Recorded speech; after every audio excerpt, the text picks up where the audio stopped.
मधुबन में ढूंढा मीरा ने मन में पाया, राधा जिसे हो बैठो गोविंद मीरा हाथ मिलाया।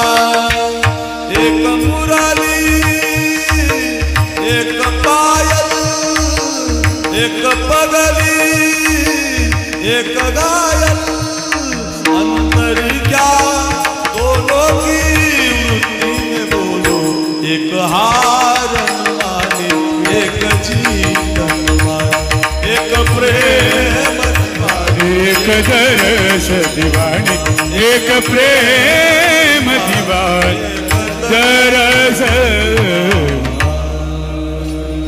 वर्णन केलं अशी ती राधा, अशी ती मीरा, काय भाविक